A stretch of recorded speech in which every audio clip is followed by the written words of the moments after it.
जीवन समजून घेताना पार्ट 14 स्वशोध. आपलं जीवन ध्येय शोधण्यासाठी आपण स्वशोध घेतला पाहिजे. एखाद्या योद्ध्याला कधीकधी वाटू शकतं की तो एकाच वेळेस 2 आयुष्य जगतो आहे. मी काय करतो आहे आणि मला काय करायला आवडेल यांना जोडणारा एक पूल आहे, असा विचार त्यांच्या मनात येतो. त्यांची स्वप्न त्यांच्या दैनंदिन जीवनाला हळूहळू व्यापून टाकतात. त्यानंतर त्याला लक्षात येतं की ज्या गोष्टीचा त्याने आजवर ध्यास घेतला होता ती गोष्ट करण्यासाठी तो सज्ज आहे. आता गरज असते ती थोड्याशा धैर्याची. त्यानंतर त्यांची दोन्ही आयुष्य एकवटणार असतात. Paulo Coelho. मी मांडलेल्या विचारांसाठी हॅरीने माझे आभार मानले. संभाषण पुढे नेण्याच्या हेतूने त्याने विचारलं, स्वविकास आणि स्वस्पर्धा यासाठी आवश्यक घटक कोणता आहे असं तुम्हाला वाटतं? माझ्या मते अशी एकमेव बाब म्हणजे मी कोण आहे हे समजवून घेणं. हाच मूळ पाया आहे.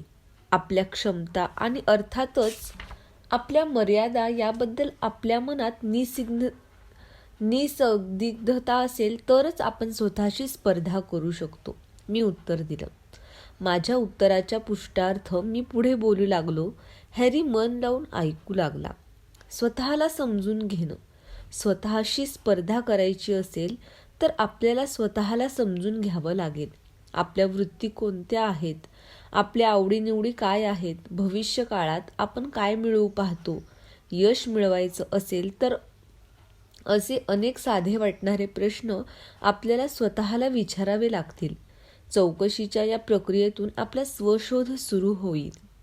आपण हे पाहिलं की विविध प्रकारच्या भेटवस्तू देण्याघेण्यातून नात्यांमध्ये दृढता येते. या भेटवस्तूंच्या संदर्भात मला एक गमतीशीर गोष्ट आठवते. एका जोडप्याच्या लग्नाचा वाढदिवस होता. आपल्या नवऱ्याला शुभेच्छा देत बायको म्हणाली, तू मला हिऱ्यांचा सुंदर नेकलेस भेट दिल्याचं मी स्वप्नात पाहिलं. काय अर्थ असेल माझ्या स्वप्नाचा? नवऱ्याने हसून उत्तर दिलं, आज संध्याकाळी कळेल तुला. ती उत्तेजित झाली. संध्याकाळी नवरा घरी आला. अतिशय सुंदर कागदात गुंडाळलेली भेटवस्तू त्याच्या हातात होती. प्रेमाने हसून त्याने ती तिच्या हातात ठेवली. मी स्वप्नात पाहिलेली वस्तू असेल का ही? बायकोच्या मनात आल्यावाचून राहिलं नाही. उत्सुकतेने आनंदाने वरचा कागद काढला. आतमध्ये पुस्तक होतं. त्याचं शीर्षक होतं स्वप्नांचा अर्थ. एखादी भेटवस्तू देण्याआधी ती सुंदर कागदात नेटकेपणाने गुंडाळायची, त्यावर आकर्षक लेबल चिटकवायचं, त्याला सुरेख रिबीन बांधायची. हे सगळं कशासाठी असं मला नेहमी वाटायचं. ज्या व्यक्तीप्रती आपण प्रेम व्यक्त करू पाहत आहोत तिच्या हातात भेटवस्तू थेट ठेवायला काय हरकत असते? विचार केल्यावर मी या निष्कर्षापर्यंत पोहोचलो की भेटवस्तू कागदात न गुंडाळता तशीच हातात दिली तर ती काय आहे हे जाणून घेण्यासाठी वरचा कागद काढताना वाटणारी उत्सुकता अनुभवता येत नाही. भेटवस्तू कागदात दडवल्यामुळे जे किंचित गूढ निर्माण होतं त्यातून कुतूहल मिश्रित आनंद वाटायला येतो आणि देणारा व घेणारा या दोघांनाही समाधानाची अनुभूती येते. आपल्यापैकी प्रत्येकाला काही विशेष कौशल्यांची आणि बुद्धिमत्तेची भेट मिळालेली आहे. प्रत्येकाकडे वैशिष्ट्यपूर्ण असं काही आहे. आपण जन्माला येताक्षणी ही विशिष्टता ईश्वराने सरळ उघड केली तर पुढच्या प्रवासाची उत्सुकता आपल्याला कदाचित उरणार नाही. म्हणूनच आपली बुद्धी, आपली कौशल्य आणि आपल्या क्षमता ईश्वर मुद्दाम झाकून ठेवतो, जेणेकरून त्याचा शोध घेण्याची संधी आपल्याला मिळते. या प्रक्रियेदरम्यान आपणही विचार करतो की आपल्या जीवनाकडून नेमकं काय हवं आहे. त्यातून अवीट समाधानाची गोडी आपल्याला चाखता येते. स्वशोध एकदा करायची गोष्ट नाही, ती एक अथक प्रक्रिया आहे. जीवनाच्या प्रत्येक टप्प्यावर आपल्या क्षमता अधिक उलगडत जातात. लहानपणी पास द पार्सल हा खेळ तुम्ही खेळला असालच. वाढदिवसाच्या पार्ट्यांमध्ये अतिशय प्रिय असा हा खेळ आहे. अनेक छोट्या वस्तू आणि त्याच्या आत सगळ्यात मुख्य वस्तू वेगवेगळ्या कागदांमध्ये एकत्र गुंडाळलेल्या असतात. वर्तुळात बसून प्रत्येकाने ती पुढच्याकडे द्यायचं असतं. पार्श्वभूमीवर संगीत सुरू असतं. संगीत थांबता क्षणी ते पुढक ज्या खेळाडूकडे असेल त्याने वरचा एक कागद काढायचा, आतली छोटीशी भेटवस्तू घ्यायची आणि वर्तुळातून बाहेर व्हायचं. पुन्हा संगीत सुरू करायचं, पुन्हा पुढच्याकडे वस्तू द्यायची. करता करता शेवटच्या व्यक्तीला मोठी भेट मिळते. तुम्ही म्हणाल, मुलांच्या या खेळातून आपण स्वशोधापर्यंत कसं जाणार? त्यावर मी म्हणेन की आपली खरी क्षमता लक्षात घेण्यासाठी आपल्यालाही अनेक स्तर उलगडत जावे लागतात. हा प्रत्येक स्तर उलगडून आपल्या अंतस्थ क्षमतेपर्यंत पोहोचताना आपण अभावितपणे स्वतःच्याच अनेक गुणांपर्यंत पोहोचतो. गाभ्यापर्यंत पोहोचून आपल्याला अतिशय आनंद मिळतो. त्याचप्रमाणे तिथे पोहोचताना प्रत्येक टप्प्यावर आनंदाचे अनेक छोटे मोठे क्षण दडलेले असतात. हे आपल्या लक्षात येतं. त्यानंतर जाणवणाऱ्या अंतस्थ क्षमतेमुळे आपण वेगळ्या प्रकारे संपन्नता अनुभवतो. हा प्रवास प्रत्येक टप्प्यावर मनोरंजक, उत्साहवर्धक, आनंददायी आणि परिपूर्णतेकडे नेणारा असतो. त्यातून जाणवणारं समाधान केवळ अवर्णनीय असतं. या संदर्भात मला साईराज या माझ्या तरुण मित्राची आठवण तुम्हाला सांगायला आवडेल. Blueberry cheese cake. मुंबईत त्या संध्याकाळी चक्क थोडा गारवा होता.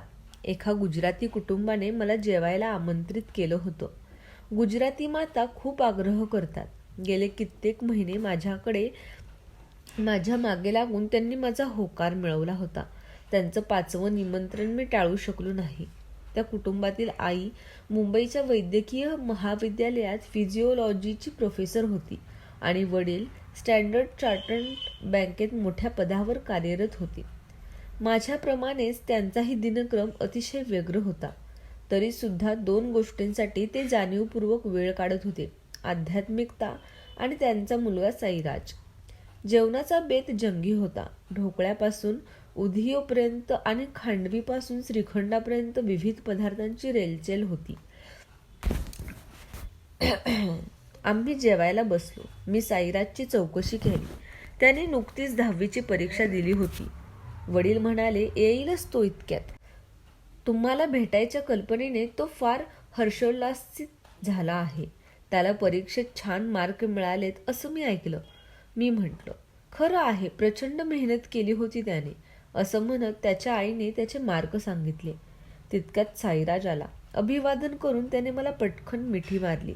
मग तो माझ्या बाजूला बसला. तुला 93% मिळाल्याचं आई सांगत होती आणि गणित आणि विज्ञान दोन्हीत फारच छान मार्क्स मिळाले आहेत तुला. मी अभिनंदन करत म्हटलं. इतकं घवघवीत यश मिळूनही त्याच्यातली नम्रता लपत नव्हती. थँक्यू, मी आता 11वीची वाट पाहतो आहे, तो उत्तेजित स्वरात म्हणाला. कोणती शाखा निवडणार आहेस? मी विचारलं. त्याच्या वडिलांनी आग्रहाने मला ढोकळा वाढला. भारतामध्ये शाखांची निवड मार्कांवरून होते. उत्तम मार्क मिळवणारी मुलं सहसा मेडिकल आणि इंजिनिअरिंगला जातात. त्यामुळे साईराज त्यापैकी एक उत्तर देईल असा माझा अंदाज होता.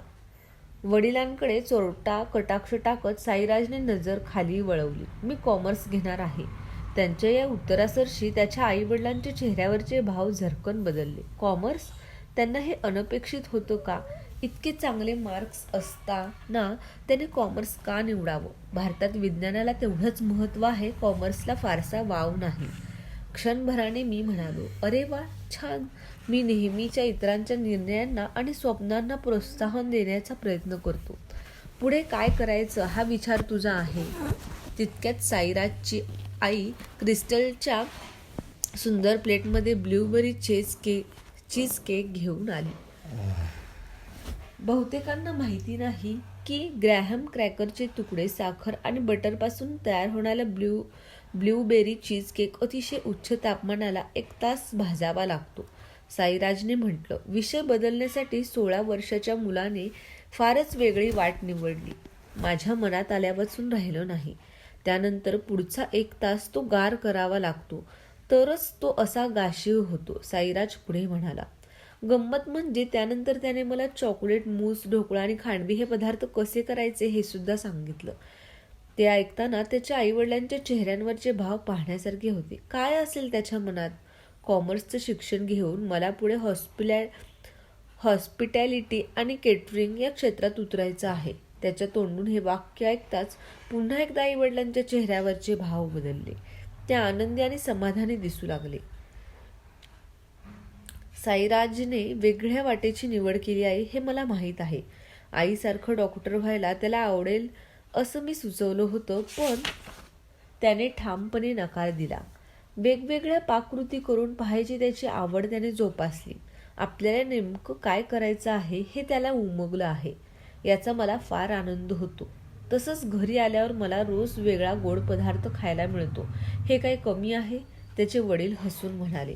चीज केकचा मोठा तुकडा मला वाढत त्याची आई म्हणाली, शेफसारख्या व्यवसायातून फारसा आर्थिक लाभ नाही याची आम्हाला काळजी होती, पण त्याच्या आवडीचं क्षेत्र निवडलं आणि त्यात त्याला गती आहे. भारताचं चित्रही बदलत आहे. उत्तम व्यावसायिक होण्यासाठी भरपूर संधी उपलब्ध आहेत. त्याच्या व्यवसायासाठी मी मदत करणार आहे, त्याचे वडील उत्साहाने म्हणाले. अरे वा, तुम्ही सगळा विचार करून ठेवलेला दिसतो आहे. साईराजच्या उत्तम भविष्याच्या कल्पनेने मीही सुखावलो. मला खात्री आहे की लवकरच या मुलाच्या 5 स्टार रेस्टॉरंटची शृंखला जगभर दिसू लागेल.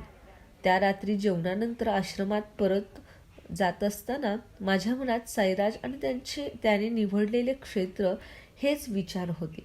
जी गोष्ट करायला मनापासून आवडते ती करताना ताण जाणवत नाही. असं म्हणतात की ज्या गोष्टीवर तुमचं प्रेम आहे ती करताना तुम्हाला एकही दिवस कामाचा ताण जाणवणार नाही.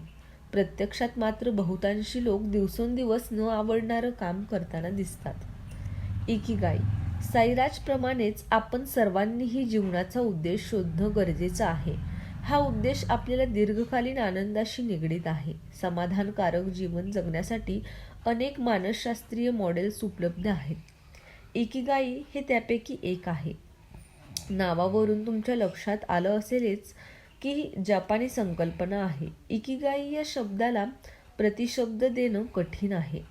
ढोबळ मनाने त्याचा अर्थ जगण्याचं कारण किंवा जीवनोद्देश असा अथवा जीवनानंद असा होतो.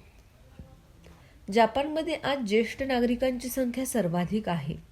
ओकिनावा बेटावर राहणाऱ्या पुरुषांची सरासरी आयुर्मर्यादा 78 तर स्त्रियांची 86 वर्ष आहे. टोयो इवा युनिव्हर्सिटीमध्ये येथे काम करणाऱ्या अकिहिरो हासेगावा या क्लिनिकल सायकॉलॉजिस्टच्या मते गाई हा शब्द काई या शब्दापासून आला आहे. काई म्हणजे शिंपला. ते म्हणतात की सन 794 ते 1185 या काळात म्हणजेच हैन काळात शिंपले अतिशय मौल्यवान मानले जात. यावरून म्हणता येईल की गाई म्हणजे जगण्याची श्रीमंती अथवा जीवनमूल्य. या संकल्पनेनुसार जीवनोद्देश शोधण्यासाठी 4 प्रश्नांची उत्तरं शोधावी लागतात. साईराज आणि त्यांच्या कुटुंबियांनी ती अजाणता शोधली होती. हे 4 प्रश्न असे की तुमचं कशावर प्रेम आहे, तुम्ही काय सर्वोत्तम करू शकता, जगाला कशाची आवश्यकता आहे, तुम्हाला कशातून अर्थप्राप्ती होऊ शकते. वर उल्लेख केलेल्या 4 क्षेत्रांमध्ये समतोल साधण्यातून कदाचित प्रत्येकाला मनासारखं जगण्याची वाट सापडेल. प्रत्येकाच्या जीवन उद्देशाचा ठोस परिणाम जगावर सुरुवातीला दिसून येईलच असं नाही. कदाचित साईराजप्रमाणे इतरांचा उद्देश देखील अगदी साधा आणि सोपा असू शकेल. हो मान्य, पण प्रत्येक जण साईराजसारखा तरुण कुठे असतो? हॅरी हसून म्हणाला. आता मला रस्त्यावर ओळखीच्या खुणा दिसू लागल्या होत्या. तितक्यात आम्ही काही प्रचंड महागडे डिझायनर शॉप्स मागे टाकले. तिकडे निर्देश करत हॅरी म्हणाला, हे असले महागडे कपडे घालण्याजोगी जीवनशैली असेल तर आपलं सुरू असलेलं करिअर सोडून आपल्याला प्रिय असलेली गोष्ट करायला पुढं होणं कठीण आहे.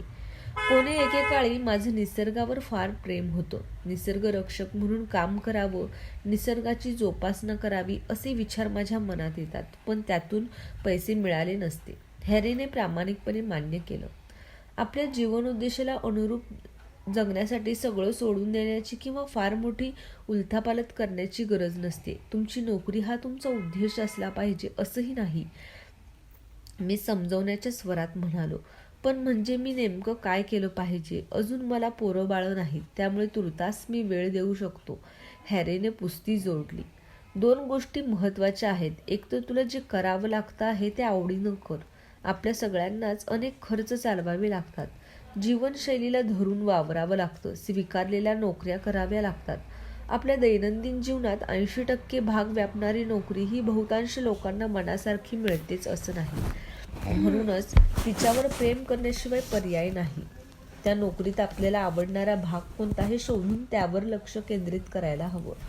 मला वाटतं की क्लायंट प्रोजेक्ट्सवर काम करताना इतर सहकारी बरोबर असलेले मला आवडतात. हॅरीने माहिती पुरवली. मग त्यावर लक्ष केंद्रित कर, मी म्हटलं. दुसरी महत्त्वाची बाब म्हणजे जी गोष्ट तुम्हाला मनापासून आवडते तिच्यासाठी वेळ काढणं. तुझ्या बाबतीत बोलायचं तर पर्यावरण रक्षणाला तुझ्या आयुष्याचा भाग बनव.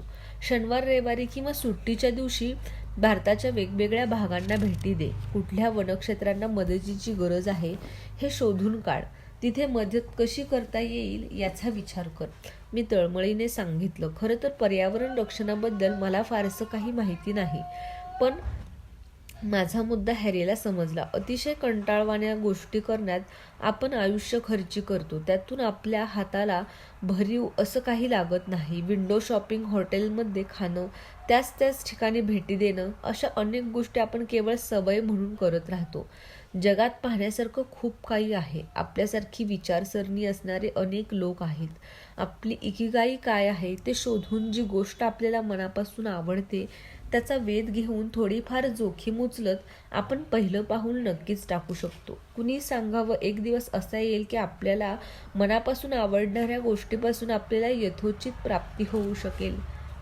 सारांश. आपल्या जीवनात सर्वाधिक अर्थ कशाला आहे, कोणत्या गोष्टीसाठी आपण वेळ द्यायला तयार आहोत हे समजून घेण्यासाठी आपण स्वतःला जाणून घेणं गरजेचं आहे. आपला जीवनोद्देश समजून घेतला तर हे शक्य आहे. त्यासाठी संयम आणि समर्पण या गोष्टी आवश्यक आहेत. एखादी भेटवस्तू उघडताना आपल्या मनात आनंद आणि अपेक्षा यांचं अनोखं मिश्रण असतं. आपली उत्कंठा शिगेला पोहोचते. आपला जीवनोद्देश शोधणं तितकंच उत्कंठावर्धक आहे. इकिगाई या जापानी संज्ञेचा अर्थ जीवनोद्देश असा आहे. त्यासाठी आपल्याला 4 मूलभूत प्रश्न लक्षात घ्यावे लागतील. तुमचं कशावर प्रेम आहे? तुम्ही काय सर्वोत्तम करू शकता?